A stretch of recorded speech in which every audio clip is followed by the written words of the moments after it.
Ready? Shall I commence?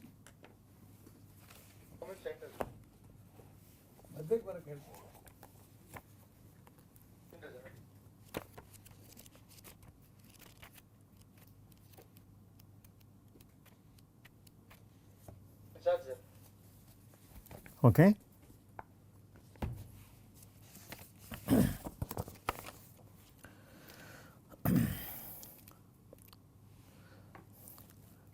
Welcome to the Kumarasambhavam class.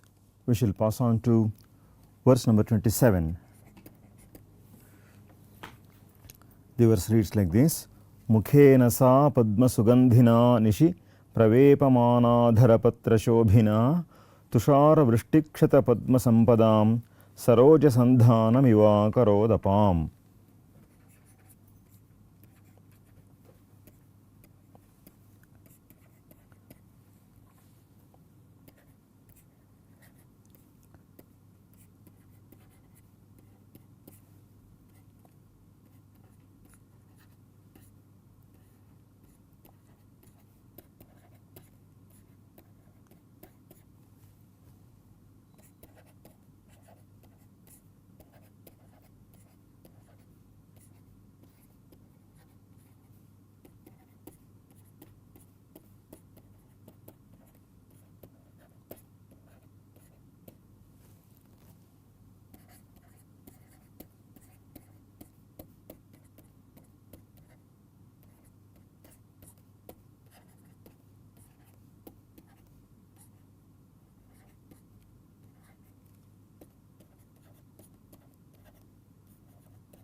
In this verse also, the tapas of Parvati during the winter season is described.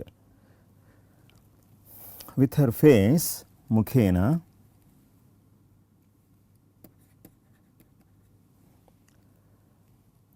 which was having a sweet smell, Sugandhina,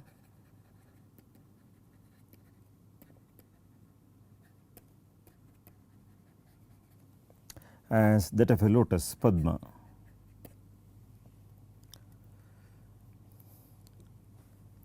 She made up the laws for the waters in the pond, apam for the waters. So she made Saroja Sandhanam iva akarot. She made Sandhanam is union of the lotus, Saroja, for apam stands for the ponds. The pond in which Parvati was immersed up to her neck performing her tapas. Her face, Mukhena, was Shobhina, was resplendent, like the petal, which had the petal in the form of the lower lip. Adhara is the lower lip, which is quivering. If her face was like the lotus, her lower lip was like the shining petal. And even as the lotus petal throbs and quivers during the winter season, so was the lower lip of Parvati, especially during the night, Nishi, when the cold is unbearable. The ponds will be very much affected during the winter season, the wealth of lotuses, Padma Sampat,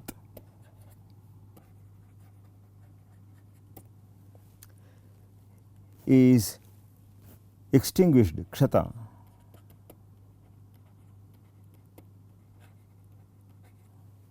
on account of the shower of snow. Tushara is snow, Vrishti is shower. On account of the shower of snows, the lotuses are destroyed during the winter season. In this verse, Parvati's face is compared to the lotus in a very significant manner. Parvati was immersed in the waters up to the neck, and this tapas she was performing during the winter season, where it is most difficult to even touch the waters.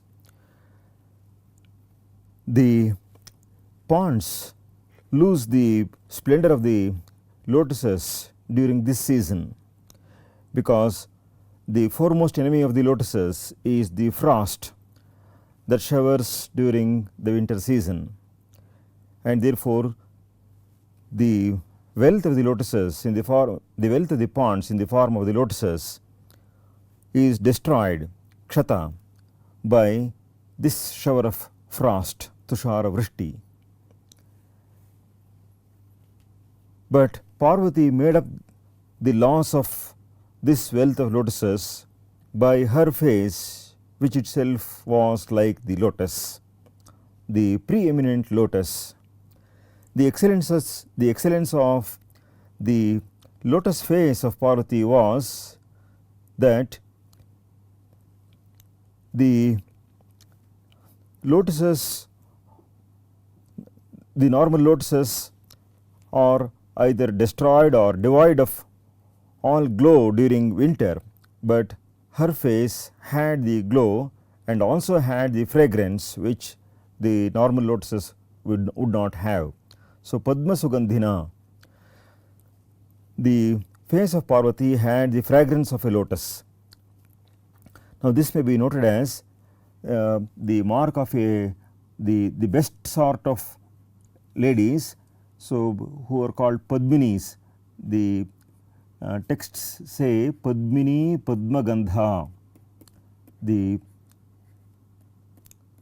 face of or the mouth of a Padmini type of a woman has the smell and fragrance of the lotus. So, Parvati's face emitted that fragrance, and this even during the night. The lotuses do not bloom at night, and this lotus face of Parvati was still in all its strength even during the night. It was Padma Sugandhi. Of course, the power of the frost did tell upon her lips, which did quiver. Her lip, the lower lip, the tenderer lip, is compared to the petal, lotus petal, patra, and it was pravepamana, it was shaking on account of the extreme cold. And this way Parvati made up the loss of the lotuses of the pond by her own lotus. We may go into some of the details here. So, sa is the subject of the sentence, akarot is the verb, sa akarot. What did Parvati do? Saroja Sandhanam akarot. Parvati brought in the union of the lotus with the pond. The ponds had lost the lotuses, and Parvati brought in this union of the lotus with the pond. Though there were numerous lotuses earlier, there is the replacement of but one lotus here, but this one lotus by far excels the beauty and splendor of all the other lotuses put together. Such kind of a making up was made by Parvati. As this has been said figuratively, we have the expression Iva here. So, this indicates the Utpreksha made by the poet. Sa, that is Parvati, apam sarojasandhanam akarodhiva. So it is as though Parvati made up the laws of the lotuses for the pond. Now this she did by means of her own face, mukhena, by her own face. So mukhena is Nahumsakalinga 3.1. Sa mukhena apam sarojasandhanam akarot. The word apam is from up shabda, which is always strilinga and bahuvachana. The Amarkosha says apas stri bhumni varvari.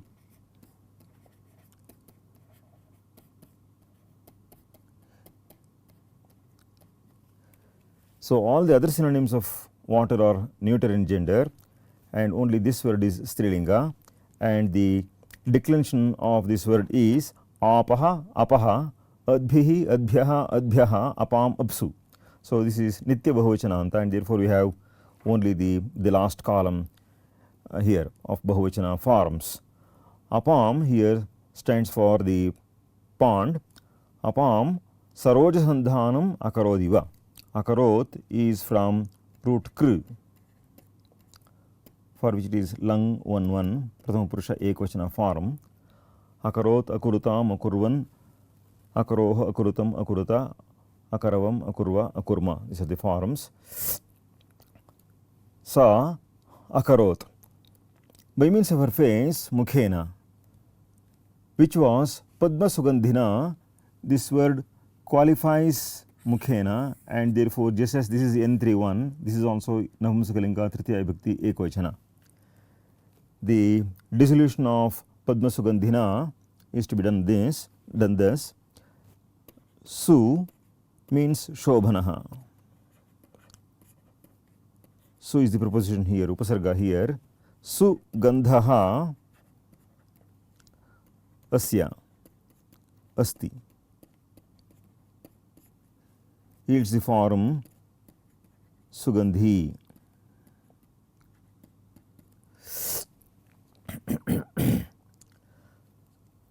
So we can take it in the neuter sense, so it becomes sugandhi.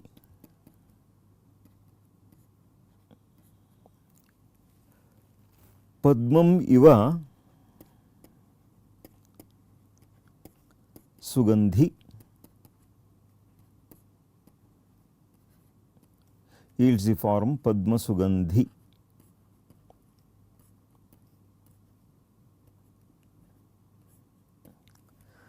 As mukhena as in Tritiya Vibhakti, we have tena here.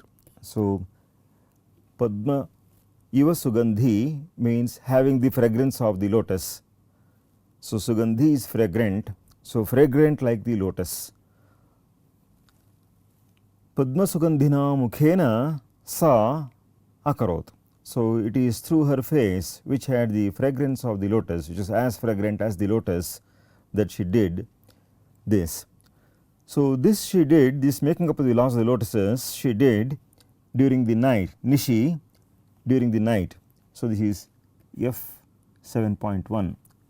So this is nish shabda, so shakaranta strilinga, of which it is the Sattva Vibhakti Ekvachana form, and the declension is nit nishau nishaha, he nit he nishau he nishaha, nisham nishau nishaha, nishanit bhyam nit bhi, nishe nit bhyam nit bhya, nishah nit bhyam nit bhya, nishah nishau nisham, nishi nishau nitsu. These are the forms. So it is during the night that the pond suffers the greatest, because the day lotuses are all closed then, and in this season of winter they have absolutely no charm, and it is at such a moment when there can be no lotuses at all that Parvati made up the laws of the lotuses by means of her own extraordinary face, which was shining. So mukhena is qualified by one more word, pravepamana dharapatra shobhina mukhena, and therefore this is also N 3.1.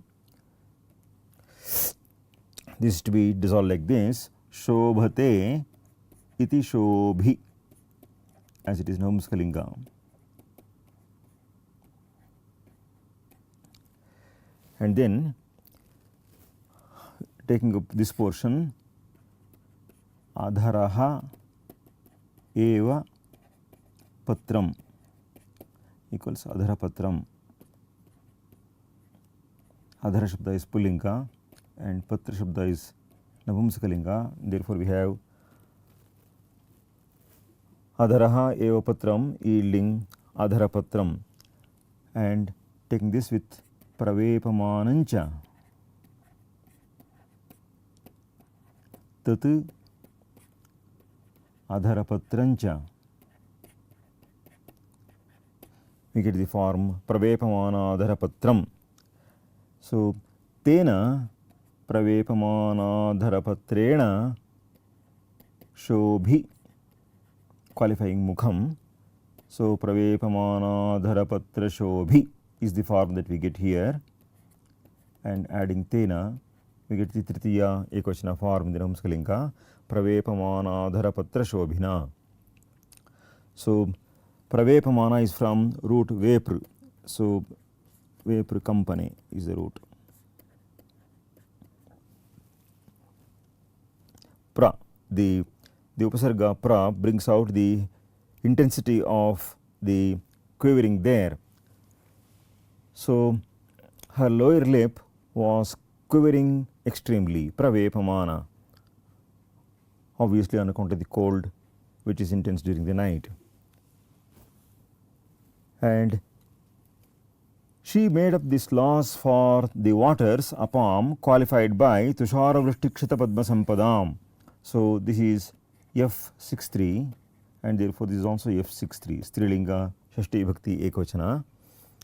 The waters which had the wealth in the form of the lotus. So, Padmani eva sampadaha or Padmanam sampadaha, either way we can dissolve it. The riches in the form of the lotuses or the wealth of lotuses, either way it can be dissolved. So, now this was destroyed by the shower of snow here. Tusharastuhinam himam says Amarakosha. So, Tusharanam vrishtihi yields Tushara vrishtihi, and Taya, because vrishti is Strilinga, Taya Tushara vrishtya kshataha.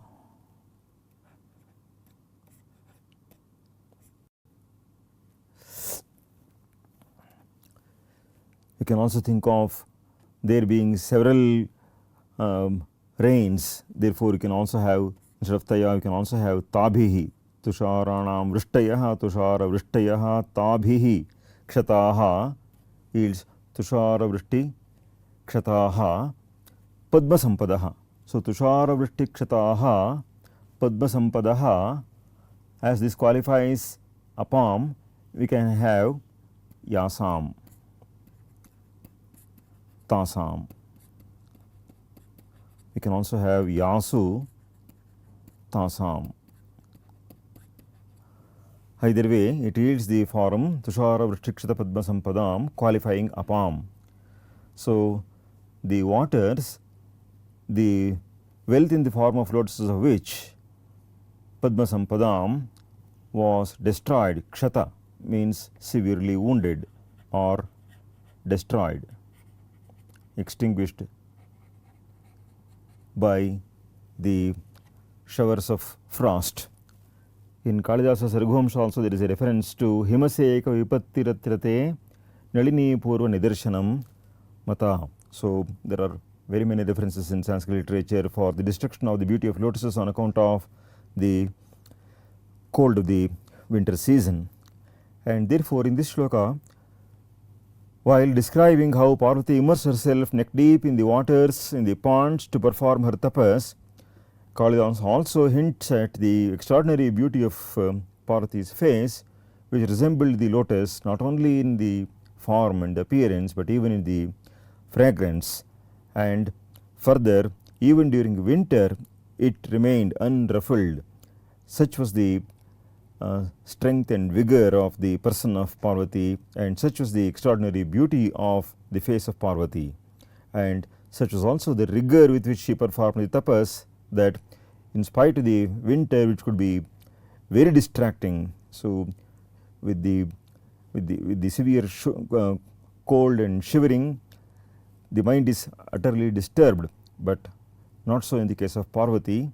So she was very firm and steadfast in her tapas, and even in the midst of all these inclemencies of weather, the charm of her face remained unruffled, and the progress of her tapas also remained unruffled.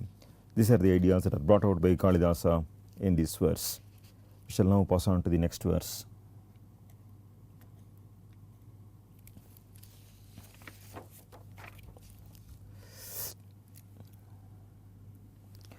So we will go to Sloka 28. Swayam vishirna drumaparna vrittita parahi kashtha tapasastaya punaha tadapyapakirna matah priyam vadam vadantyaparne tichatam puravidaha.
This is one of the famous verses of the 5th canto of Kumarasambhavam.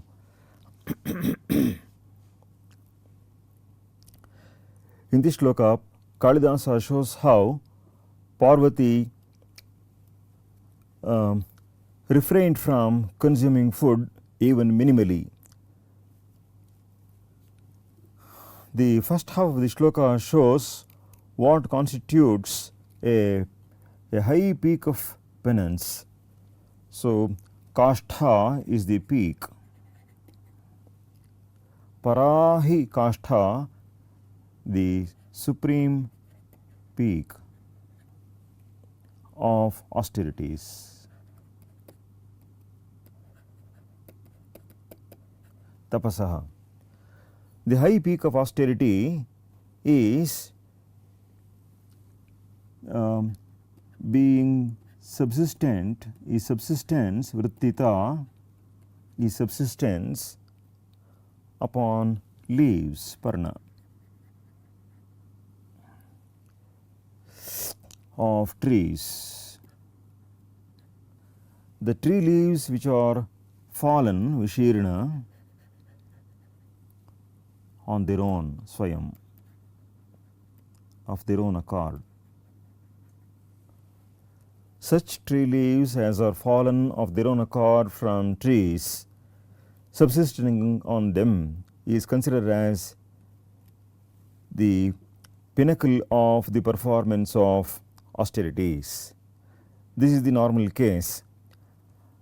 As for Parvati, taya punaha, so as for Parvati, so bringing out the contrast, tadapi apakirnam, even that, tadapi, even that, referring to the vrittita, subsistence on the self-fallen leaves, was forsaken. Apakirnam was forsaken, was abandoned by Parvati, taya, by her.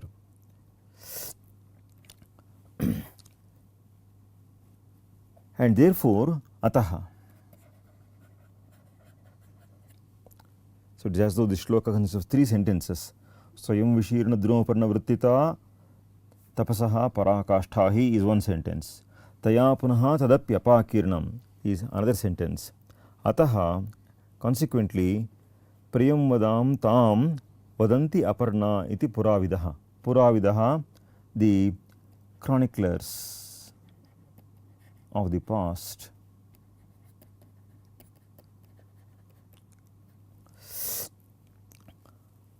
They call her vadanti. Call her tam vadanti aparna iti, as Aparna.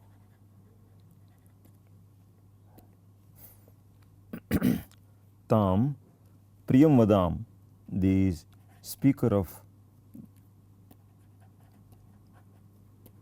sweet things,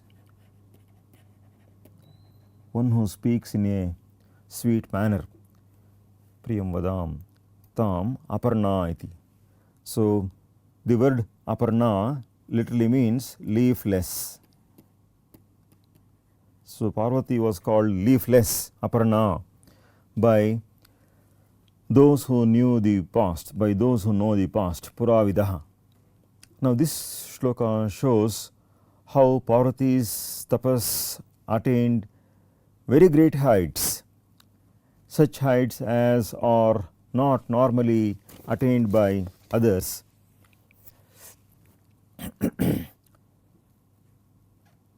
The descriptions of tapas that our ancient literature abounds in makes a reference to subsistence, for example, only upon foods. That is sometimes considered as a vaikhanasa vritti. There is a saying, kala pakvaihi swayam shirnaihi vaikhanasa mate sthitaha. So the ripe fruits that fall of their own accord, subsisting upon that itself is considered as a great austerity, vaikhanasa mata as it is called. Now Parvati abandoned that, at least as a last resort. People, those who perform tapas of a high order, such ascetics depend upon leaves that fall from trees of their own accord, ripe leaves, so that are as it were rejected by the plants. So such trees as are useless for, such leaves as are useless for the trees, so and have been abandoned by the trees.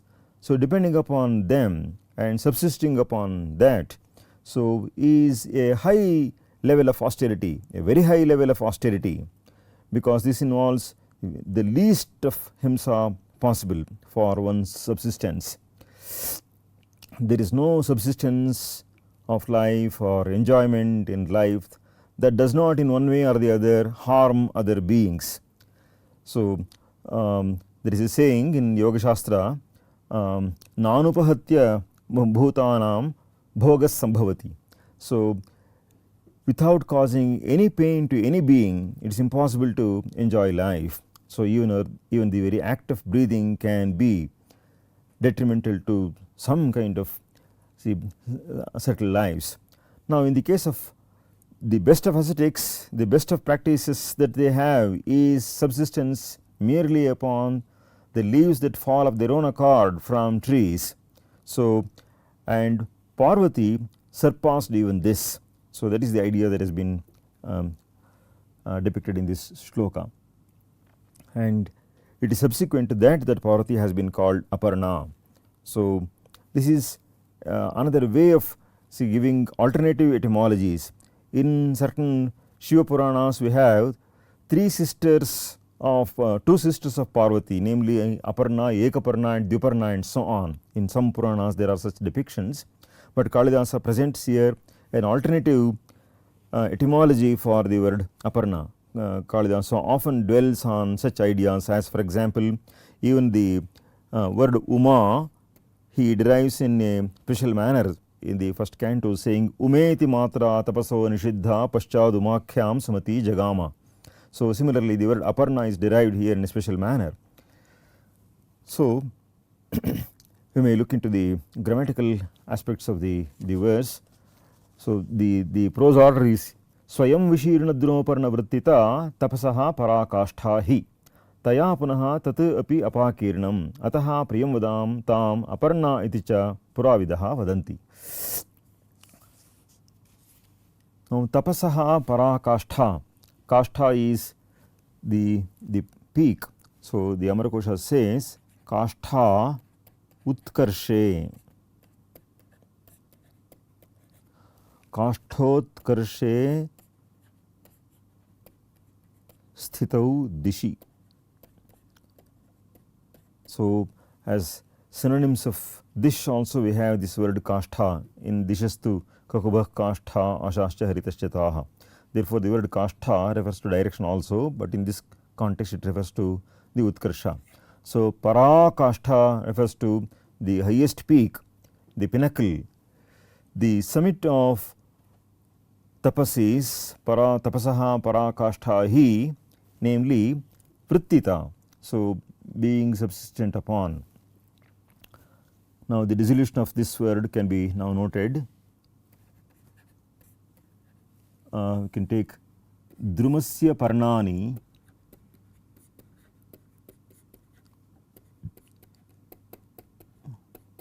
druma parnani and swayam vishirnani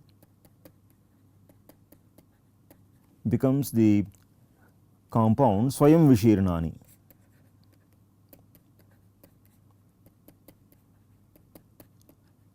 Swayam vishirnani cha tani drumaparnani yields Swayam Vishirna Drumaparnani. Tanyeva, Tani refers to the Swayam Vishirna Drumaparnani. Tani eva Vrittihi.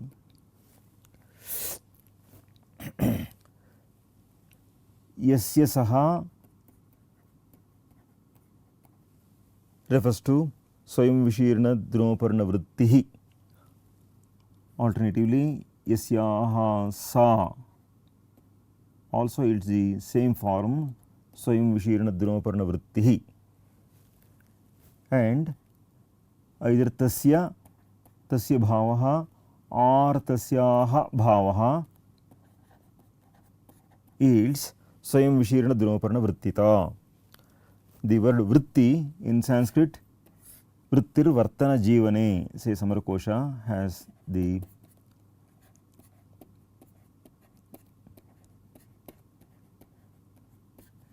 depending on something as food.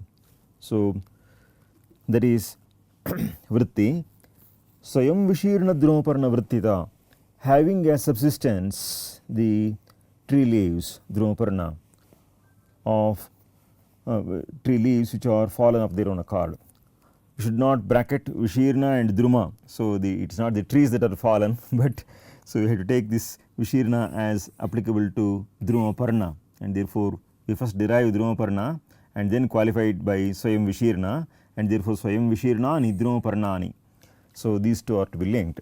So, it is the leaves that are fallen from the trees of their own accord, the yellow leaves, the ripe leaves, so fall from trees when they can no more produce chlorophyll for the trees, and it is only such leaves as are rejected by the trees as useless that have been subsisted upon by Parvati or subsisted upon by the best of sages in the course of the best of their austerities.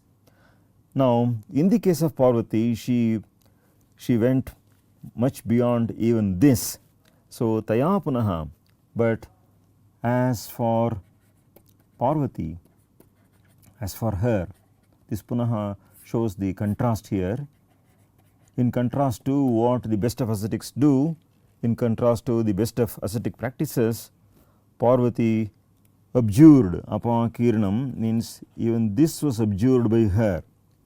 So, she forsook consumption of even the leaves fallen of their own accord. Tadapi apakirnam.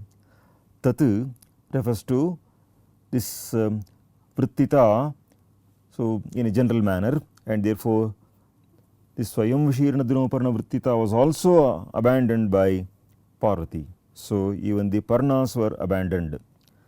Tadapi apakirnam. So this is from apa plus a plus root kru vikshepe is the root plus kta or the past participle passive form. So it is the bhutakridanta karmani form.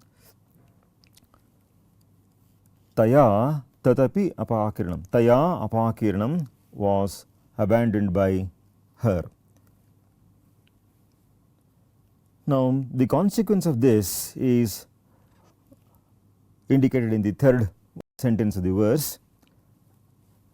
Puravidaha, those who know the past. Pura is the past.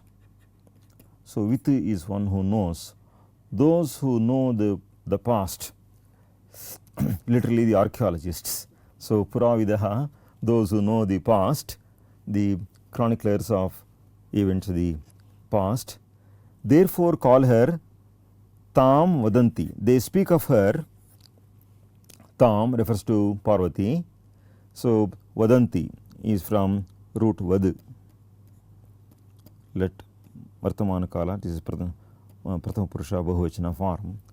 So Puravidaha is those who know the past. Pura or Pura Kalam Vidanti. Vetti Vittaha Vidanti means those who know is equal to Puravidaha. So this is Yam 1-3. So Pullinga Prathama Vibhakti Bahuvachana. So it need not necessarily be Pullinga. Anyhow, Puravidaha, those who know the past, Puravidaha Vadanti. So as this is Bahuvachana, this is also Bahuvachana, Puravidaha Vadanti. Puravidaha Vadanti. They speak of her, Tam, who is, there is an adjective for Parvati, Priyam Vadam. So as this is F21, Strilinga Dvitiya Vibhakti Ekvachana, Priyam Vadam is also Strilinga Dvitiya Vibhakti Ekvachana. Tam Priyam Vadam. So the word Priyam Vadam is derived as Priyam Vadati. Iti Priyam Vada. So one who speaks in a sweet manner. So Priyam Vadati iti Priyam Vada. Tam. So Priyam Vadam refers to Parvati. Tam Priyam Vadam Vadanti. Therefore, Ataha, they speak of Parvati as Aparna. So Na Vidyate Parnam. So Yasyaha Sa. In order to complete the sentence, what is added is Aharataya. So one who would not have even a leaf as her food. So Navidyate Parnam Aharataya Yasyaha Sa Aparna. So Aparna iti Tam Puravidaha Vadanti. There is a variant reading which says, instead of Priyam Vadam, the vari election is Priyam Vadaha, qualifying Puravidaha. So Priyam Vadaha Puravidaha, the chroniclers who speak in a sweet manner, so they refer to her as Aparna. So either way it is valid. Tam Aparna iti Vadanti. Now the question has been raised by Malinatha and Charita Vardhana and other commentators as to whether we can have Aparnam iti. So this reading is also found in some manuscripts, probably already by the time of Malinatha, and they are unequivocal in their declaration that such a construction is not possible, because iti itself conveys the karma aspect. The nipata itself conveys the karma. Iti shabdah karma vachi, and therefore there is no need to have Ditya Vibhakti here, and therefore there will be redundant, and therefore tam aparna iti vadanti. Or you can have an alternative construction if you indeed want to have aparnam, tam aparnam vadanti. So we cannot have tam aparnam iti vadanti, but we can have tam aparna iti vadanti, or simply tam aparnam vadanti. Having aparnam vadanti would not be suitable for the meter, and therefore the right construction is tam aparna iti vadanti puravidah. So Malinatha notes, tapah karana samaye avidyamanam parnabhakshanam yasyaha sa. He gives the more detailed dissolution of aparna as tapah karana samaye avidyamanam parnabhakshanam yasyaha sa. So this should perhaps imply that she would have parnabhakshana, for example, after her marriage while taking tambula. It may be possible to have siparna, but tapah karana samaye avidyamanam parnabhakshanam. So the force of cha is brought out by some commentators by saying that Parvati has other names also, as for example the ones listed in the Amarakosha as Uma, Katyayini, Gauri, Kali, Haimati, Ishwari and so on, and therefore this additional name is indicated by this the word cha, which hints at the possible other names for Parvati. So it is said that even the good practices of tapas like Krichra and Chandrayana have permission for some amount of consumption of some amount of fruits, etc., or some amount of food in a minimal manner, and the the zenith of tapas is to forsake even the tree leaves, so that are fallen on their own. So Parvati thus attained a very great height in the performance of austerities. So Kalidasa is almost concluding the description of the tapas of Parvati. So root Vada is Vada Vyaktayam Vachi.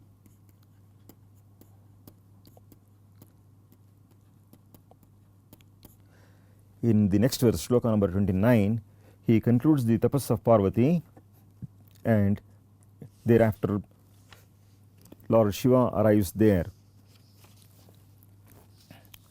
We can take a break for 1 minute.